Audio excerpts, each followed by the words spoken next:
मानाराम जी ने बहुत कुछ बातें संक्षिप्त में विद्यार्थियों को बताई, जो विद्यार्थियों के लिए उस शिक्षण संस्थान में प्रवेश लेने संबंधित हो, अनुशासन से संबंधित हो या जीवन जीने की कला से संबंधित हो, तमाम मुद्दों पर बात की और अभिभावकों से भी विशेष अनुरोध करने की बात की कि अपने बच्चों को पढ़ाई के क्षेत्र में हो या व्यवसाय के क्षेत्र में हो, हर क्षेत्र में उनके ऊपर निगरानी बहुत जरूरी है।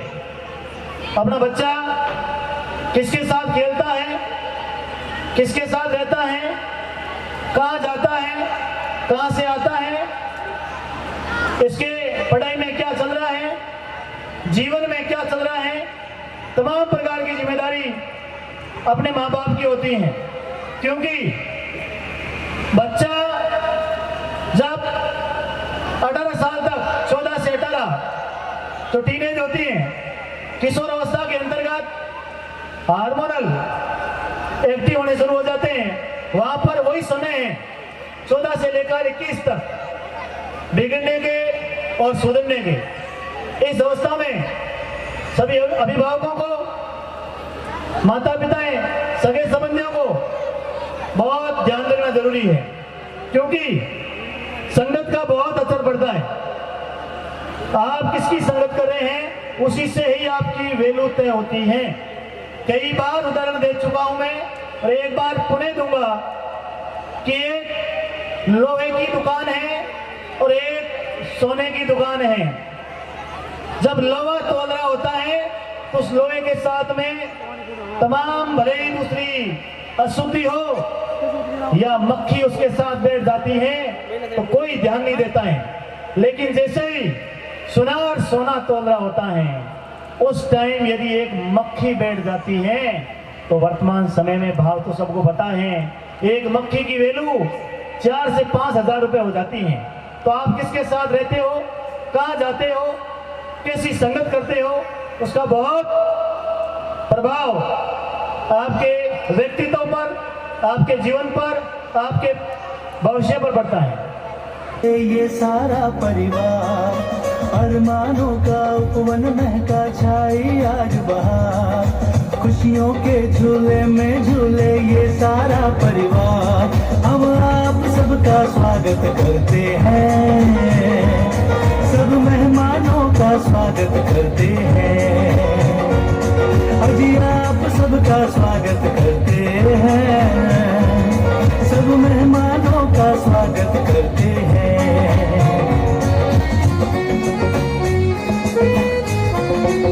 फूलों और दीपों से हमने आंगन आज सजाया, आपने आके इस महफिल को और भी खूब जमाया। फूलों और दीपों से हमने आंगन आज सजाया, आपने आके इस महफिल को और भी खूब जमाया। आज खुशी के इस मौके पे झूमेगा परिवार, सबका स्वागत करते हैं, सब मेहमानों का स्वागत करते हैं। अरमानों का उपवन महका छाई आज बहार, खुशियों के झूले में झूले ये सारा परिवार। हम आप सबका स्वागत करते हैं, सब मेहमानों का स्वागत करते हैं। अजी आप सबका स्वागत करते हैं, सब मेहमानों का स्वागत करते हैं। आज के कार्यक्रम के मुख्य अतिथि श्रीमान सांवलाराम जी चौधरी वीडियो मंडोर पधार चुके हैं। आपका भी इस विद्यालय परिवार में बहुत बहुत स्वागत एवं अभिनंदन। एक बार समस्त मुख्य अतिथि, मेहमानों, भामाशाओं और बाहर से पधारे हुए गणमान्य नागरिकों, माताओं, बहनों, सबके लिए जोरदार तालियों से स्वागत किया जाए। हाँ, मैं स्वागत के लिए रेखा राम जी सर, फूलाराम जी और दानाराम जी से निवेदन रहेगा कि वीडियो साहब का साफा, दुपट्टा एवं मोमेंटो देकर बहुमान करावें। साथ ही इस स्वागत की कड़ी में मैं रेखा राम जी से निवेदन करूंगा कि गणेश कॉलेज से पधारे जगदीश जी साहू का साबा पहनाकर बहुमान करावे। हमारे बीच रामलाल जी परियार पत्रकार पधारे हैं, उनका भी साबा पहनाकर बहुमान करावे। और पूर्व भामाशाह भक्ता राम जी कालमा का साबा पहनाकर स्वागत करावे। और इसी विद्यालय का ऑनर छात्र है देवाराम, बैच 2022-23 ग्रेड 12 नीट में सिलेक्टेड हुआ था। विद्यार्थी तो अपने शिक्षण अध्ययन में व्यस्त होने के कारण हमारे बीच उपस्थित नहीं हो पा, लेकिन उनके पिताजी नरिंगा राम जी हमारे बीच उपस्थित हैं। तो रेखा राम जी से निवेदन रहेगा कि नरिंगा राम जी का साफा एवं दुपट्टा पहनाकर बहुमान करावें। हाँ, एक बार मैं पुनः सांस्कृतिक कार्यक्रम की ओर लौटूंगा। बुलाना चाहूंगा आगे भगवती कुमारी, ये घनारी किस्मत बदली भगवती कुमारी। तन घनारी किस्मत बदली समरा मानी भी बदले ने, तन घनारी किस्मत बदली समरा मानी भी बदले ने, तन घना बनाया सेठ समरा मानी भी बना दे, तन घना बनाया सेठ समरा मानी भी बना दे, मानी भी बना दे, तन घनारी किस्मत बदली समरा मानी भी बदले ने, तन घनारी किस्मत बदली समरा मानी भी बदले ने, मानी भी बदले ने।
बदला, किस्मत तो खुद ही बदलने पड़ते हैं। ईश्वर अपनी मनोदशा, मानसिक संतुलन और उस विचार अपने को एक सकारात्मक ऊर्जा दे सकता है।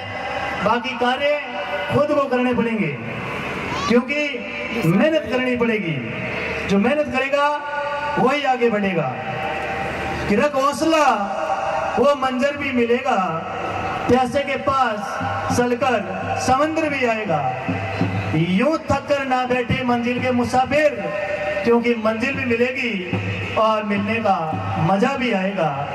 हाँ, मैं आगे उद्बोधन के लिए बुलाना चाहूंगा मोटिवेशनल स्पीकर, भीनमाल के लोक लाडले डॉक्टर दिनेश जी जमानी। बीसीएमओ से निवेदन रहेगा कि आए और हमारे इन नन्हे मुन्ने बच्चों को आशीर्वचन के रूप में दो शब्द कहें। दिनेश जी। श्रद्धेय को प्रणाम करता हूँ। मंच पर विराजमान परम पूज्य स्वामी जी दिव्य स्वरूपदास जी के चरणों में सादर नमन करता हूँ। उपस्थित समस्त विशिष्ट अतिथिगण, मुख्य अतिथि महोदय, वीडियो साहब और विद्यालय प्रशासन के संचालक कोच साहब, तमाम गुरुजनों, पधारे हुए अभिभावकगण और प्यारे विद्यार्थियों, बहुत ही शानदार वातावरण इस विद्यालय का इस क्षेत्र में शिक्षा में काफी वर्षों से अच्छा योगदान है। जैसा कि वीडियो साहब बता रहे थे कि हमेशा हमें बुलाते हैं, लेकिन वर्किंग डे होने की वजह से हम नहीं आ पाते हैं। आज अच्छा शुभ अवसर मिला है कि हम सब लोग आपके बीच आए हैं। द्विआयामी कार्यक्रम है, वार्षिकोत्सव हर्षोल्लास का समय है, साथ ही 12th के विद्यार्थियों को जो विदाई समारोह है, ये भावुक पल है। जो सीनियर विद्यार्थी पीछे बैठे हैं, मेरा उनसे विशेष निवेदन रहेगा कि अब आपका वक्त, इस विद्यालय की यादें आपको संजो के और अच्छा कीमती वक्त आगे का, बड़ी उम्मीद और उल्लास का समय आपके आगे है। इस विद्यालय का जो आप यहाँ इन गलियों में घूमे, वो सुबह की प्रार्थनाएं, वो स्कूल की घंटियां, वो आपके गुरुजनों की डांट, दोस्तों की बातें, सबको दिल में बसाकर आगे बढ़ना है। ये स्कूल की गलियां आपको यूं ही याद आती रहेगी, लेकिन जैसा कि कहते हैं, गुरुजी ने बताया, मानाराम जी ने, कि आगे का सिस्टम थोड़ा डावाडोल सा होता है। वहां पे स्व अनुशासन की जरूरत पड़ेगी आपको। आप कॉलेज शिक्षा में जाएंगे, यहाँ पर जब बच्चे छोटे होते हैं तो उनका ध्यान रखने के लिए माता पिता, अभिभावक, और यहाँ आप छोटे कह के छूट जाते हो, और गुरुजी का दायित्व होता है कि आपको अच्छी तरीके से मार्गदर्शित करें। लेकिन कॉलेज में आपको अपने आप पे अनुशासन रखना होगा। वहाँ का सिस्टम चाहे कैसा भी हो, आपको स्वयं पे अनुशासन रखते हुए आगे बढ़ोगे तो अपने माँ बाप का नाम रोशन करोगे, गांव का नाम रोशन करोगे और इस विद्यालय का नाम रोशन करोगे। जैसा कि मैं बैनर पे पढ़ रहा था कि यहाँ का वातावरण बहुत अच्छा है, और आपने जो दुपट्टा पहनाया उसी पे स्कूल की झलक दिख रही है। शिक्षा, चरित्र और संस्कार, जब ये तीन चीजें बैठ जाती है साथ में,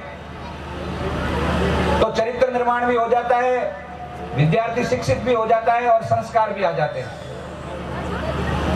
इस तरह से जो विद्यालय में आपको अनुशासन और यह सब कुछ सिखाया गया, प्रथम प्रयास में यहाँ से नीट का विद्यार्थी निकला, इसी विद्यालय में पढ़ाया हुआ हमारा अनुज छात्री कृष्ण देवासी आज अपने ही क्षेत्र में जयन बन के सेवाएं दे रहा है। तो आप भी बन सकते हो, कोई बड़ी बात नहीं है। हम भी आप ही की तरह इन्हीं गाँव, इसी गाँव में मैं भी 10th क्लास तक पढ़ा हुआ हूँ। यहीं पढ़कर हम आगे बढ़े हैं। कोई डॉक्टर बन गया, कोई इंजीनियर बन गया, कोई शिक्षक बन गया, कोई अच्छा व्यवसायी बन गया। तो आप भी ऐसे ही मेहनत करोगे तो आगे बढ़ जाओगे, कोई बड़ी बात नहीं है। लेकिन आपको शिक्षा के साथ निरंतरता रखना जरूरी है। निरंतरता, कंटिन्यूअस स्टडी आपकी रहेगी तो आप आगे बढ़ोगे। जैसा कि गुरुजी ने बताया कि मोबाइल, लेकिन मोबाइल आज के समय की जरूरत भी है। प्यारे दोस्तों, आप मोबाइल को कंट्रोल करना सीख लीजिए, वरना ये मोबाइल आपके माइंड को कंट्रोल कर लेगा। इसको यूज भी करना है, कितना करना है, कैसा करना है, ये आपके साथ होना, आपका ध्यान में होना चाहिए। और जो अभिभावकगण बैठे हैं उनसे मेरा निवेदन रहेगा, आपका बच्चा क्या देख रहा है मोबाइल में, इस पे विशेष ध्यान रखिए। इसको इस तरह से यूज मत कीजिए घर के मोबाइल के टूल को कि हमारे काम है, मैं काम करा, छोकरो देख देख ले मोबाइल रील बाढ़, वो डबल नुकसान हो रहा है आपका। आपका वो काम जो करोगे घर का, उससे ज्यादा काम बिगड़ रहा है पीछे। इसलिए अपने बच्चों को मोबाइल में क्या देखना है, क्या नहीं देखना, उस पर थोड़ा सा आप ध्यान रखें। विशेष करके जो बहनें बैठी हैं उनका भी विशेष, उनसे भी निवेदन रहेगा कि आप विशेष क्या चीजें देखते हैं। आजकल सोशल मीडिया में बहुत सारी अच्छी और गंदी चीजें, सब कुछ है, सब कुछ परोसा जा रहा है। जो अपन देखेंगे वो चीज हाजिर है, लेकिन हमें उसका उपयोग करना है। दो तरह के लोग होते हैं, one is control technology and others are controlled by technology. एक वो लोग होते हैं जो कंट्रोल टेक्नोलॉजी को कंट्रोल करते हैं, और दूसरे वो होते हैं जो टेक्नोलॉजी से बंध जाते हैं, कंट्रोल हो जाते हैं। तो मैं आपसे विशेष आग्रह करूंगा कि आप टेक्नोलॉजी के कंट्रोल करने वाले बनिए। भविष्य में कोई टेक्नोलॉजी आपको जकड़ ले, ऐसा नहीं बनना है। इस तरह से हम आगे बढ़ेंगे तो वाकई बहुत ही अच्छे और उचित वातावरण में आपने 12th क्लास उत्तीर्ण की है। तो भविष्य में मैं उम्मीद करूंगा कि आप और भी इससे आगे आयामों पे पहुंचे और इस विद्यालय का नाम रोशन करें। और सीनियर विद्यार्थियों को उज्जवल भविष्य की शुभकामनाएं देते हुए बहुत बहुत धन्यवाद। जय हिंद, जय भारत। भारत माता की, भारत माता की, भारत माता की। बहुत संक्षिप्त में विद्यार्थियों को बहुत कुछ बातें सिखाई। विद्यार्थियों, इन बातों को ईश्वर ने 2 कान दिए हैं, उस कहानी को लागू ना करना, एक कान से सुनना, एक से निकालना। आपको सुनना है, विचार करना है, मंथन करना है और सकारात्मक और अच्छी बातों को ग्रहण करके अपने जीवन में उतारना है, तभी आप सक्सेस होंगे। कहते हैं कि उगते हुए सूर्य को सलाम किया जाता है, बीते हुए लम्हों को याद किया जाता है, वक्त लौट कर आता नहीं है फिर से, बर्बाद हुए वक्त पर अक्सर अफसोस ही किया जाता है, अफसोस ही किया जाता है। इसीलिए समय की कीमत समझिए और अपने आप को एक जिम्मेदार नागरिक समझिए, क्योंकि 12th क्लास पास आउट होने के बाद में आपके रास्ते बहुत अलग हो जाएंगे।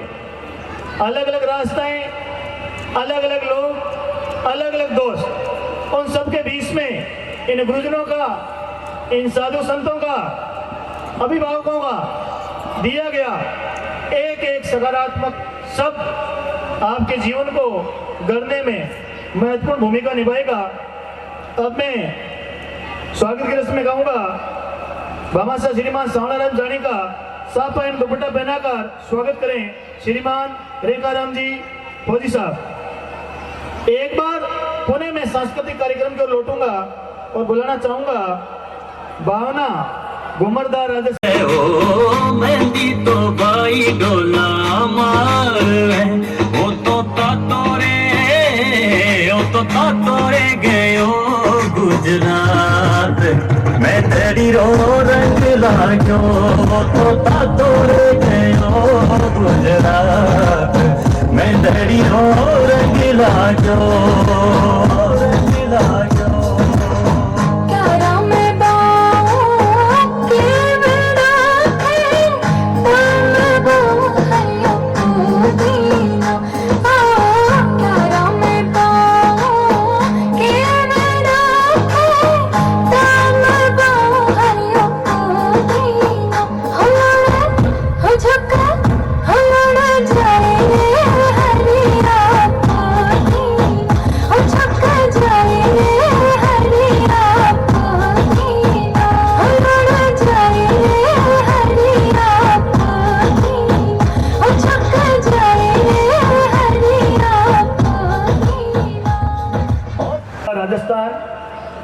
आगे मैं बुलाना चाहूंगा Pankaj and party, English medium का बच्चा है। पंकज एंड पार्टी जल्दी से आए और अपना नृत्य प्रस्तुत करें।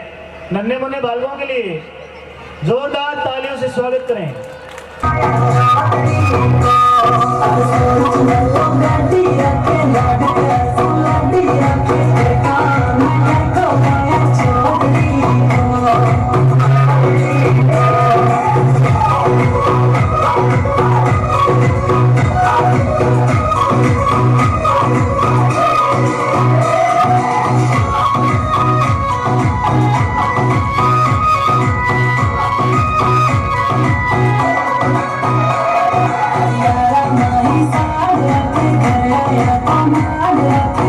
I'm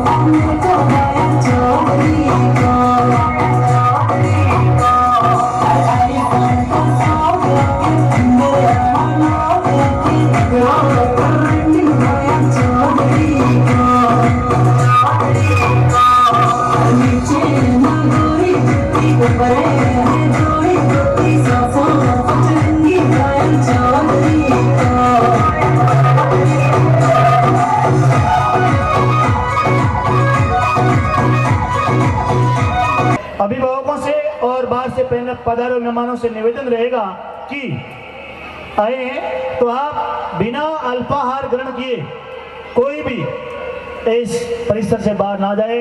आपसे करबद्ध निवेदन रहेगा, आपके लिए अल्पाहार की व्यवस्था की गई है। अब मैं बुलाना चाहूंगा श्रीमान सांवला राम जी चौधरी बीडीओ साहब को कि वो आए और समस्त अभिभावकों, विद्यार्थियों, मातृशक्ति, बुजुर्गों सबको अपने आशीर्वचनों से इन विद्यार्थियों को आगे की राहें दिखाएं और किस प्रकार सिविल सर्विसेज के अंतर्गत या शिक्षा के क्षेत्र में विद्यार्थी आगे बढ़ पाए, उनके लिए एक मोटिवेशन के रूप में, मार्गदर्शक के रूप में शब्द कहें बीडीओ साहब। कोई साइंस लेता है, कोई आर्ट्स लेता है, कोई कॉमर्स लेता है, वहां से अपने लक्ष्य अलग अलग हो जाते हैं। अब आपने लक्ष्य कर दिए, तब 12th के बाद आपने 12th कर दी, अब अपने को क्या करना है? तो अब जो भी आपको करना है सोच समझकर विचार करके सबसे मार्गदर्शन करके करना है। ऐसा नहीं है कि आज तो आपने तय कर दिया कि मुझे सिविल सर्विस में जाना है, 2 दिन बाद किसी ने कह दिया कि सिविल सर्विस में बहुत मेहनत करनी पड़ती है, खूब मेहनत करने देते हैं तो भी सिलेक्शन नहीं होता है, तो आपने कह दिया नहीं ये सिविल सर्विस वाला मामला भारी है, अपन तो गुरुजी बन जाते हैं। फिर तीसरी बार में आते हैं गुरुजी में तो बीएड करनी पड़ेगी, उसके बाद इतना कंपटीशन है, इतने सारे बच्चे बैठते हैं, उसमें मेरा सिलेक्शन होगा कि नहीं होगा, फिर क्या करें? तो पटवारी बन जाते हैं। थोड़ी देर बाद करते हैं कि मेरे को ग्राम सेवक बन जाता हूँ, थोड़ी दिन बाद कहते हैं नहीं कांस्टेबल वाला ठीक है मामला, कांस्टेबल बन जाता हूँ। यानी पल दर पल अपने मन में विचार बदलते रहते हैं। ये जब विचार बदलते हैं तो किसी लक्ष्य तक नहीं पहुंच पाते। तो अपने को क्या करना है? अपना लक्ष्य तय करना, आपको क्या बनना है, उसके लिए क्या करना है, सारी चीजें आपके पास तैयार होनी चाहिए। फिर दुनिया की ताकत कोई भी हो जाए, आपको कोई भी कुछ भी आगे कह दे, लेकिन आपने जो एक बार तय कर दिया उससे अपने को आगे नहीं बढ़ना है। अब लक्ष्य आप निर्धारित करके आगे बढ़ेंगे तो लक्ष्य में कई बाधाएं आएगी, क्योंकि आप ऐसा तो नहीं है कि लक्ष्य निर्धारित कर दिया, आपने तय कर दिया और आप वो बन गए। लक्ष्य निर्धारित करोगे, जितना बड़ा लक्ष्य उतनी ज्यादा बाधा है। आपको जब कोई काम कर रहे हैं उस काम में बाधाएं आए, इसका मतलब वो काम बहुत बड़ा है। उस काम को करने के बाद आपको आनंद भी बहुत अधिक आएगा। और जिस काम को करने में कोई बाधा नहीं आए, बिना मेहनत के कोई काम सफल हो जाए, वो काम कभी भी आपको लाभदायक नहीं हो सकता, आपके लिए अच्छा नहीं हो सकता। तो जितनी बाधा आ रही है इसका मतलब वो काम आपको और ज्यादा ऊंचाइयों तक ले जाने वाला है। तो अब लक्ष्य निर्धारित करने के बाद कई बाधा आएगी, लेकिन बाधाओं से नहीं घबराना। अब उसके लिए कुछ उदाहरण अपन समझते हैं कि किन किन लोगों ने मेहनत की और कई बाधा आए, लेकिन बाधाओं से कैसे पार पाया। सबसे पहले अपना उदाहरण लेते हैं। आपने नाम सुना होगा बल्ब के आविष्कार का, थॉमस अल्वा एडिसन, जिन्होंने बल्ब का आविष्कार किया था। अब उन्होंने बल्ब का आविष्कार कैसे हुआ? ऐसा तो है नहीं कि उन्होंने तार लिया और तार को जोड़ दिया, जोड़ते ही लाइट हो गई, चलो बल्ब हो गया। ऐसा तो हुआ नहीं। उन्होंने बल्ब का आविष्कार करने से पहले 1000 बार असफल प्रयोग किए। कितनी बार? 1000 बार असफल प्रयोग किए, तब जाके 1001वीं बार जाके प्रयास के बाद उसके बल्ब का आविष्कार हुआ। अब उनको किसी ने पूछा कि आपने तो 1000 बार आपकी की हुई मेहनत विफल हो गई।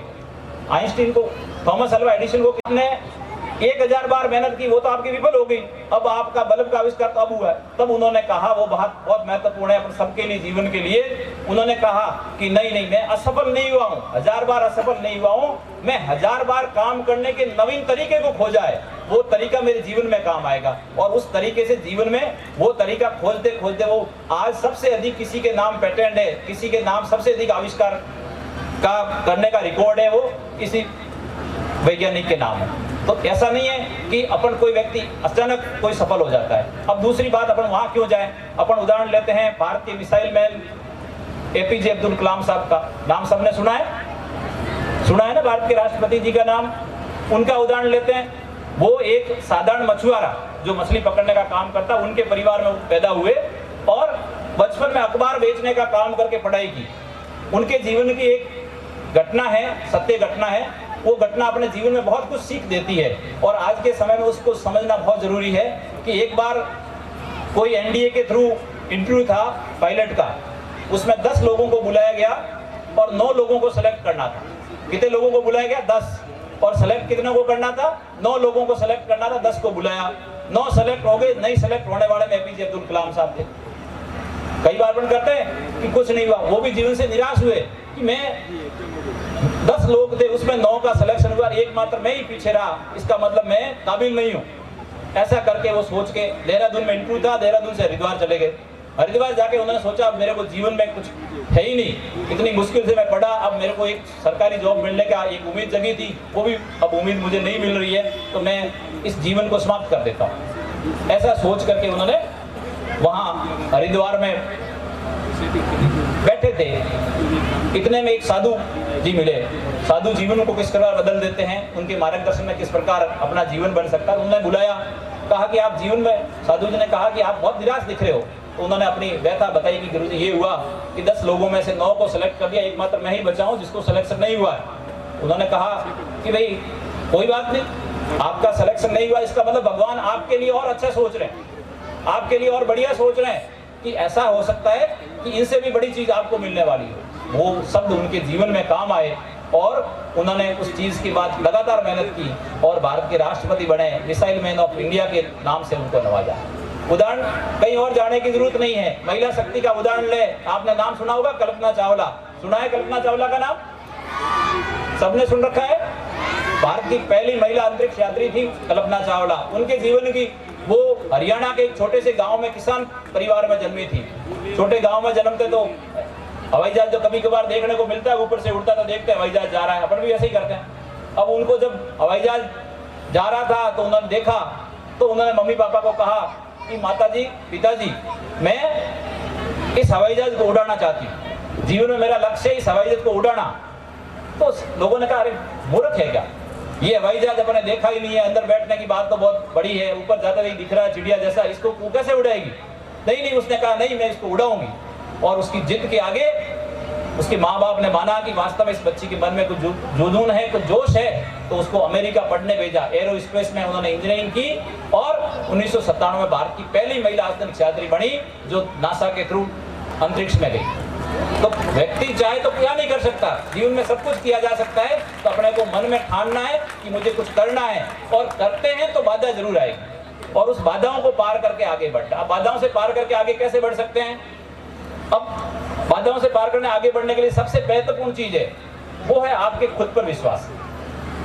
यदि आपके खुद में विश्वास नहीं है और बाहर से आपको विश्वास की खूब सारी इंजेक्शन दे दें कि आपको ये करना वो करना, कुछ नहीं कर सकते। सबसे पहले तो आपको खुद को मानना पड़ेगा कि मेरे में वो काबिलियत है, मेरे में वो चीज है कि मैं कुछ भी प्राप्त कर सकता हूँ, ये आपको मानना पड़ेगा। ये जब मानोगे तभी कुछ सफलता की राह पर आगे बढ़ोगे। तो सबसे पहले आपको आत्मविश्वास और इच्छा शक्ति, उस काम को करने की इच्छा। कई बार क्या होता है, काम तो करते हैं लेकिन अपनी इच्छा से नहीं करते, मजबूरी में करते हैं, और मजबूरी में किया हुआ कोई काम सफल नहीं होता। तो आपको उस काम को करने के प्रति इच्छा शक्ति होनी चाहिए, नहीं मुझे ये करना है। जब तक वो काम पूरा नहीं हो तब तक उनको नींद नहीं आनी चाहिए। एपीजे अब्दुल कलाम साहब ने कहा था कि सपने वो नहीं है जो नींद में देखे जाते हैं, सपने वो हैं जो नींद नहीं आने देते। यानी जब तक आपको आपका लक्ष्य प्राप्त नहीं हो जाए, लक्ष्य का मतलब ये नहीं कि लास्ट लक्ष्य तक की बात, अपन कह रहे हैं कि दिन में कोई लक्ष्य बनाओ, छोटे छोटे लक्ष्य बनाओ कि आपको आज दिन में क्या करना वो तय करो। और जब तक आज आप दिन में क्या करना वो तय नहीं किया, वो पूरा नहीं होता, तब तक आपको नींद नहीं आनी चाहिए। आज मुझे ये पर्टिकुलर टॉपिक पढ़ना है,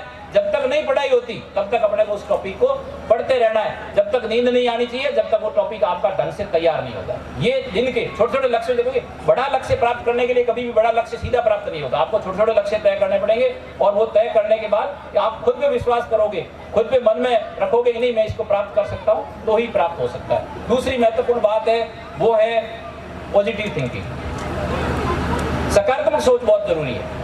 अपन जहां जिस वातावरण में रहते हैं उस वातावरण में चारों तरफ नकारात्मकता है।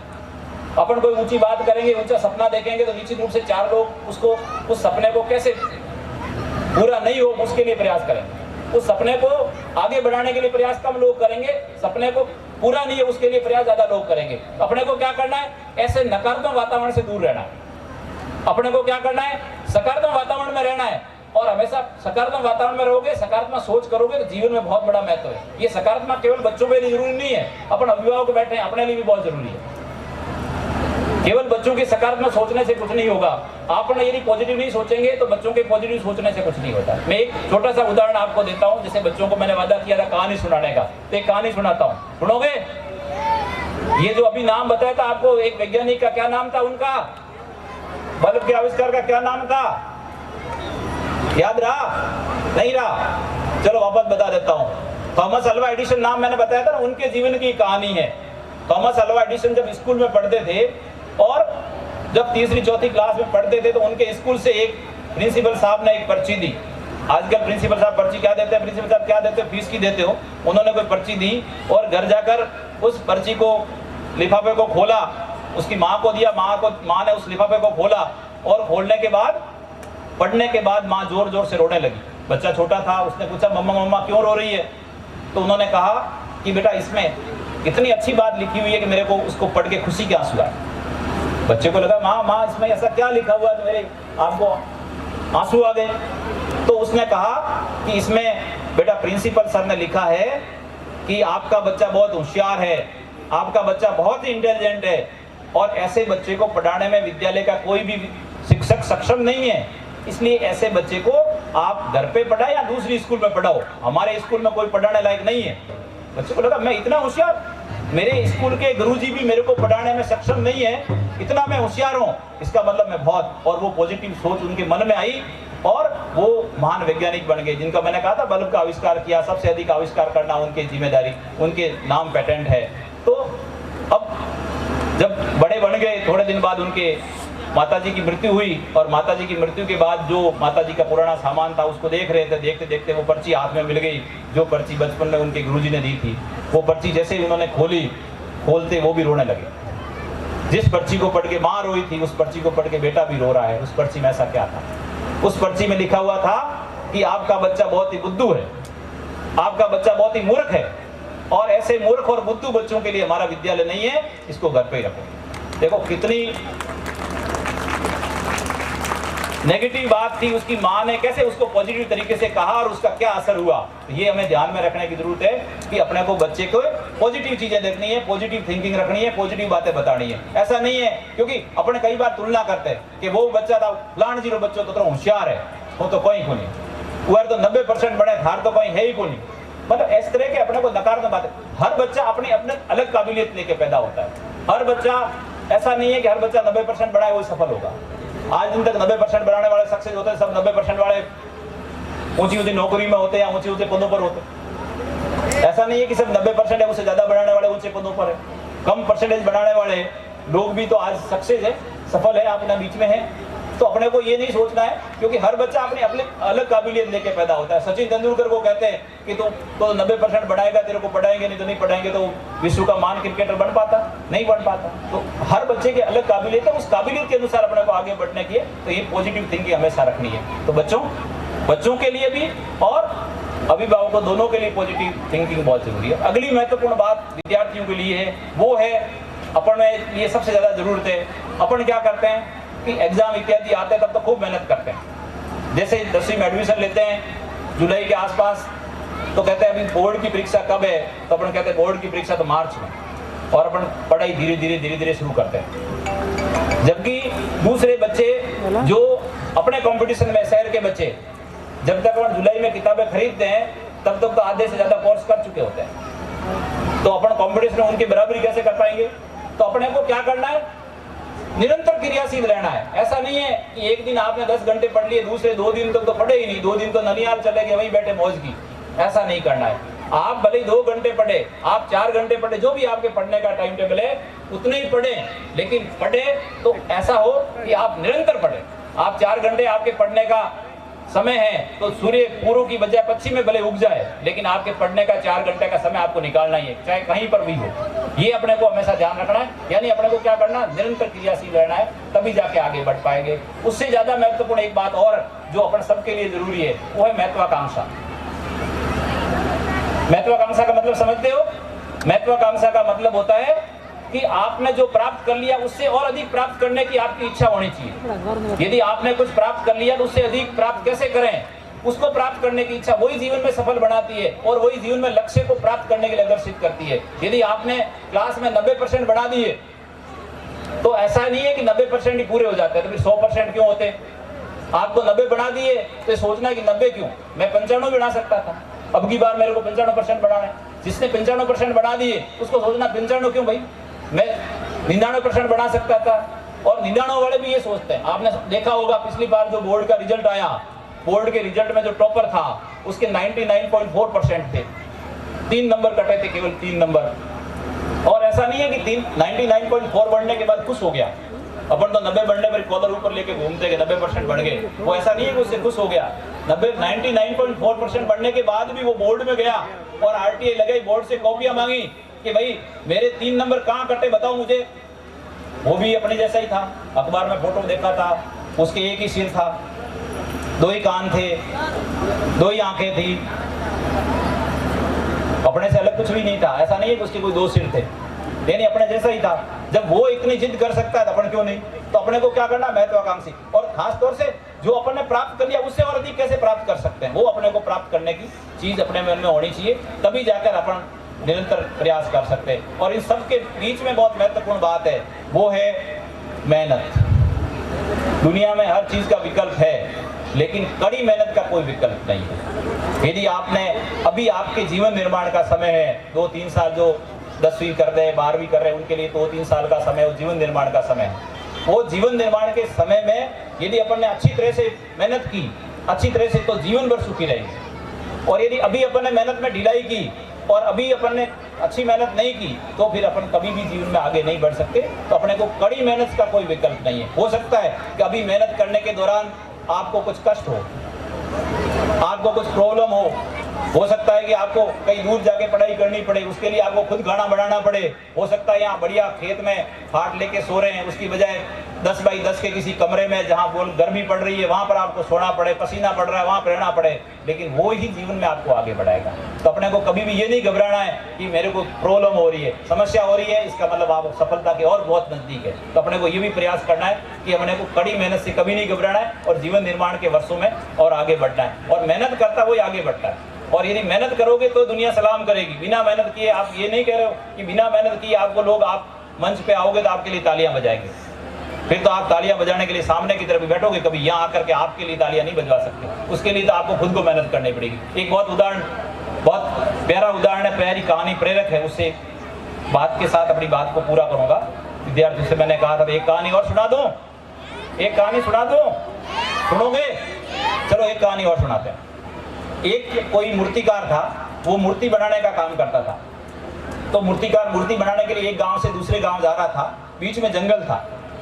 शाम का समय हो गया तो उसने कहा कि अब शाम का समय हो गया है तो मैं यहीं विश्राम कर लेता हूँ। वो विश्राम करने के लिए रुका, तो जंगल के पास में विश्राम करे तो आदमी को नींद आ जाती, रात को कोई जंगली जानवर खा सकते हैं। तो उसने कहा मैं जागते रहूं। अब व्यक्ति जागते कैसे रह सकता, कोई काम करेगा तभी जागते रह सकता है। तो उसने क्या किया, अब मूर्तिकार था, क्या काम कर सकता था, मूर्ति बनाने का। तो उसने क्या किया, पास में एक पत्थर पड़ा था, उसको अपने नजदीक खिसकाया, अपने छीनी हथौड़े बाहर निकाले और उससे मूर्ति बनाने के लिए उसके ऊपर प्रहार किया, पत्थर के ऊपर। तो पत्थर बोला, कौन है भाई, क्यों मेरे को कष्ट दे रहा है? तो उस मूर्तिकार ने कहा, भाई मैं कष्ट तो कुछ होगा आपको, लेकिन मैं आपके की सुंदर शिव की मूर्ति बनाऊंगा, लोग आपकी पूजा करेंगे। उसने कहा मरने दे रहे यार, किसको पूजा करवानी है, अपन तो है वहाँ, ठीक है, किसको पूजा करवानी है? उसने कहा कोई बात नहीं, तो साइड में रहे। कई बार गुरुजी कहते हैं ना अपने को कि ये करना पड़ेगा, वो करने का, अपने को क्या करना, ठीक है, बढ़ के क्या करना है, अपने तो वैसे देसावर वाली बस पकड़नी है, ठीक है, तो अपने को बढ़ के क्या करना, वो वाली दीदी उसके मन में कोई। उसने कहा कोई बात नहीं। पास में दूसरा पत्थर पड़ा था, उसको कहा कि भाई तेरी क्या इच्छा है, कष्ट तो होगा लेकिन मैं तेरी सुंदर मूर्ति बनाऊंगा, लोग तेरी पूजा करेंगे। उसने कहा कि मुझे अच्छे उद्देश्य के लिए कष्ट दे रहे हो तो मैं उस कष्ट को सहन करने के लिए तैयार हूँ। तो भाई ठीक है, आजा। उसने पत्थर को नजदीक लिया और उसकी शानदार सुंदर मूर्ति बनाई शिव जी की। वो तो मूर्तिकार था, उसको मूर्ति तो दूसरी जगह बनाने के लिए लेके नहीं जाना था। उसने अपनी मूर्ति को उस पेड़ था, पेड़ के सारे खड़ी करके वो तो अपने गंतव्य स्थान की ओर निकल गया। जैसे ही सुबह कोई गांव से लोग निकले, बाहर आए, उन्होंने देखा कि शिव जी प्रकट हो गए। होता ही है कि शिव की कोई मूर्ति मिल जाती है, पर कहते हैं कि भगवान शिव प्रकट हो गए अपने गांव में। तो आसपास के गांव के लोग इकट्ठे हुए और इकट्ठे होकर के विधि विधान से प्राण प्रतिष्ठा करवाई और मूर्ति को स्थापित किया। मूर्ति को स्थापित करने के बाद जब मूर्ति स्थापित होती तो आसपास के जगह पर भी खूब सारे लोगों को पता लगता था, धीरे धीरे मेला लगने लग गया। अब जब मेला लग रहा था तो खूब सारे लोग आते हैं। अब शिव जी के वहां पर मेले में जाते तो क्या लेके जाते हैं, नारियल लेके जाते ही नहीं जाते, नारियल लेके जा रहे हैं लोग। एक छोटा सा पत्थर पड़ा है, उस पत्थर के ऊपर नारियल को पटक रहे हैं और दूसरा पत्थर के आगे दंडवत हो रहे हैं। पत्थर वही है, एक पत्थर वही है जिसने मना किया था कि मैं कष्ट सहन नहीं करूंगा, उसके ऊपर जीवन भर कष्ट मिल रहे हैं, उसके ऊपर जीवन भर नारियल फूट रहे हैं। और दूसरा पत्थर, वो भी पत्थर ही है, शिव जी की मूर्ति, उस शिव जी की मूर्ति जो मूर्ति बनी वो पत्थर है, उस पत्थर के आगे दंडवत हो रहे हैं। अब आपको तय करना है कि आपको कौन सा पत्थर बनना है। वो पत्थर जिसको आगे दुनिया दंडवत हो, यानी आपको साहब साहब साहब साहब कहते फिरे, या आपको वो पत्थर दुनिया तो तैयार है, आपके ऊपर तानों के नारियल फोड़ने के लिए दुनिया तैयार बैठी है। अब आपको तय करना है कि आपको कौन सा पत्थर बनना है, आपको क्या बनना है, ये आपको तय करना है। तो निश्चित रूप से ये सब चीजें अपन दिमाग में रखकर आगे बढ़ेंगे तो आप जीवन में बहुत कुछ सफलता प्राप्त करेंगे। कोई भी लक्ष्य हो, कोई आज के समय में कोई भी आप लक्ष्य निर्धारित करें, हर लक्ष्य को प्राप्त करना मुमकिन है। तो आप सब लोग निश्चित रूप से अपना लक्ष्य निर्धारित करें और उसको प्राप्त करने के लिए दिन रात एक कर लें। और एक करने में महत्वपूर्ण चीज होगी वो है आपका टाइम मैनेजमेंट, समय मैनेजमेंट। और सबसे ज्यादा अपन गलती वही करते हैं, अपने घर से 500 रुपये लेके जाते हैं तो उस 500 रुपये का पूरा हिसाब रखते हैं कि मैंने 50 रुपये वहाँ खर्च किए, 100 रुपये वहाँ खर्च किए, 20 रुपये वहाँ खर्च किए। लेकिन इस समय है जो वापस नहीं आ सकता। 500 रुपये तो आज गए, कल वापस भी आ सकते हैं, लेकिन समय ऐसा है जो वापस नहीं आ सकता। जो चीज़ वापस नहीं रख सकते उसका कोई हिसाब है, कोई किताब है, कुछ भी नहीं है। तो अपने को क्या करना है, समय का भी पल पल का हिसाब रखना है। पल पल का हिसाब कैसे रख सकता है, उसके लिए आप एक डायरी मेंटेन करें प्रतिदिन की विद्यार्थियों के लिए, कि प्रत्येक दिन की डायरी मेंटेन करें और ये लिखें कि आज मैंने दिन में क्या किया। ईमानदारी से, किसी को बताने की जरूरत नहीं है, घर वालों को पढ़ाने की जरूरत नहीं है। डायरी आप अपनी ईमानदारी से लिखें कि आज मैं कितने बजे उठा, कितने बजे सोया और उठने से सोने के बीच में मैंने क्या क्या गतिविधियां की। आप जो भी करें ईमानदारी से लिखें। आप नहीं पढ़े तो ईमानदारी से लिखो कि आज मैंने कोई पढ़ाई नहीं की। आप बाजार में घूमे तो लिखो आज मैं पूरे दिन बाजार में घूमा, मैंने कुछ भी नहीं किया। ये सब लिखेंगे तो क्या होगा, धीरे धीरे धीरे आपको लगेगा कि नहीं मेरा समय यहाँ जाया हो रहा है, यहाँ समय मेरे को बचा सकता हूँ, यहाँ समय को मैं ठीक से कर सकता हूँ। इसको कहते हैं समय प्रबंधन, टाइम मैनेजमेंट। और जीवन में सफलता का सबसे महत्वपूर्ण जो रहस्य है वो टाइम मैनेजमेंट है। आप ढंग से टाइम को मैनेज करोगे तो निश्चित रूप से ये टाइम एक दिन आपको कुछ पद पर पहुँचने में, कुछ व्यक्ति बनने में निश्चित रूप से आपको फायदा देंगे। तो आप सब लोग इन चीज़ों का ध्यान रखते हुए आगे बढ़ेंगे, ज़्यादा समय नहीं लेते हुए। एक बार पुनः आदरणीय रेखाराम जी और उनके पूरे विद्यालय परिवार को बहुत बहुत आभार और धन्यवाद कि मुझे यहाँ आकर बातचीत करने का, बच्चों के बीच में बात रखने का अवसर दिया। एक बार पुनः आभार, धन्यवाद।